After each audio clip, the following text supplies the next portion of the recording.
Y vamos a hablar de los granos, cómo se trasladan los granos en Argentina. Hace mucho tiempo que tienen una sola forma y bueno, esto cuando la cosecha aumenta trae algunos inconvenientes. Sí, estamos en comunicación telefónica con Gustavo López. Él es el director de la consultora Agriten y un experto en todo este tema de transportar, de lo que es, ¿no?, el transporte de granos por todas las vías en nuestro país. ¿Qué tal, Gustavo? ¿Cómo estás? Hola Andrés, ¿cómo estás? Bien, Gustavo. Sí, se terminó una cosecha, está empezando una nueva campaña y lo que son los problemas estructurales del transporte de granos siguen estando. Contanos brevemente cómo se transportan los granos en el país, cómo es mayoritariamente. Mirá, el esquema de transporte mayoritario es el camión. O sea, sabés que en realidad prácticamente el 85% de los envíos se hacen a través de camión. Hay solamente un 12% que se hace a través de ferrocarril y el resto por hidrovía. Y esto responde en alguna medida a lo que es la estructura de producción en la Argentina.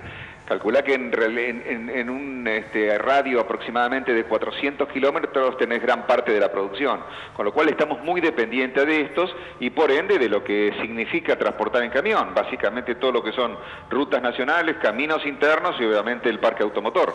¿Cómo es el tema en otros países del mundo? Por ejemplo, Estados Unidos transporta la mayor parte de su cosecha, por ejemplo, a través de barcazas por el Upriver, ¿no? Exactamente, sí. En Estados Unidos vos tenés una salida muy clara, tanto sea para consumo interno como para exportación, ¿no? Dado que la producción está en los costados de este gran río que es el Mississippi, y ya sea, insisto, para lo que es la utilización interna, para lo que son las industrias locales y demás, baja por esa ría o en su defecto va directamente hacia el Golfo, donde están los puertos de ultramar, que son los que en definitiva se termina cargando los buques para los destinos externos. Claro, Gustavo, y bueno, siempre cuando termina una cosecha, vos hablabas del puerto de Rosario, la postal frecuente es los kilómetros y kilómetros de cola de camiones en esa época. Y ahora, bueno, se está hablando de una cosecha para esta campaña que va a superar los 110 millones de toneladas. ¿Qué es lo que habría que hacer o empezar a hacer en infraestructura para evitar todos estos problemas que se dan en la época de cosecha en la zona del Puerto Rosario, que, valga la aclaración, es tiene el mayor complejo de crashing del mundo? Sí, tal cual, vos bien lo planteás. En realidad Rosario implica prácticamente el 95% de la salida de todo lo que son aceites o productos y gran parte de los granos, te diría que casi un 60-65%. Obviamente hay un completamiento sobre los puertos de mar, pero bueno, el gran complejo portuario es el del Upriver, todo lo que es el complejo. En realidad Rosario es desde el norte de la provincia de Buenos Aires hasta, te diría, el centro de Santa Fe, hasta los últimos puertos, ya el Paraná arriba, que son la zona de Timbúes y demás.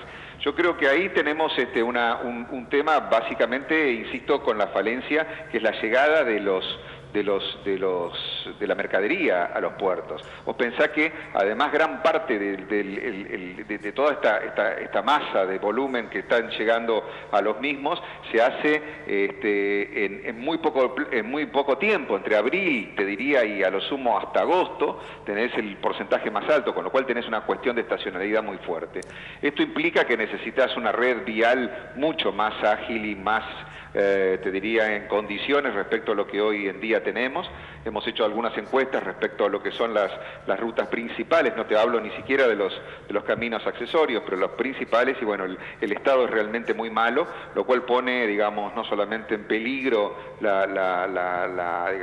el tránsito por estas, sino que además se vuelve mucho más ineficiente y hace en alguna medida que se logren estas tremendas congestionamientos en los puertos. El otro punto son los camiones, que en la actualidad son bastante, te diría, obsoletos. O sea, cuando uno mide lo que es el parque automotor en su conjunto, yo creo que está excediendo los 20, 22 años en promedio, con lo cual te vas a encontrar obviamente con camiones muy sofisticados, pero que hay una gran parte de ellos, sobre todo los que hacen los trayectos cortos, los que van desde el acopio hasta, digamos, a las industrias más cercanas, o los que van desde el campo hasta el acopio y después hacia los puertos, que son realmente muy viejos. Y la otra pata, Gustavo, sí, acá estamos hablando de todo lo que es la estructura vial, los transportes. La otra pata es justamente el acopio del grano, porque ahora, bueno, están las viejas estructuras, los viejos hilos, y también están los hilos bolsa, que es de uso cada vez más frecuente. ¿Cómo está el tema de acopio de granos en el país?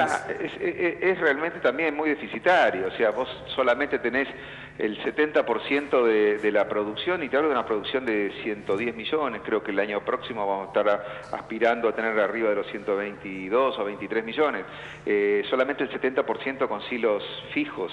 El resto es con bolsa, que es una muy buena posibilidad como para salir de la coyuntura, pero implica que en realidad las posibilidades de hacer, digamos, tipificación, segregación, mejoramiento de calidad son bastante más limitadas. Claro, y el otro punto son los puertos, o sea, la salida. Exactamente. Y ahora, bueno, por último, Gustavo, te voy a poner un poco en papel del abogado del diablo. Venimos hablando, bueno, de los camiones, de las rutas, de los hilos bolsa y los acopios tradicionales, y vamos a pasar al tren. ¿Cómo ves este tema de esta medida que está impulsando el gobierno del Plan Belgrano Cargas? Mira, debería ser, esto se tendría que haber hecho hace mucho tiempo.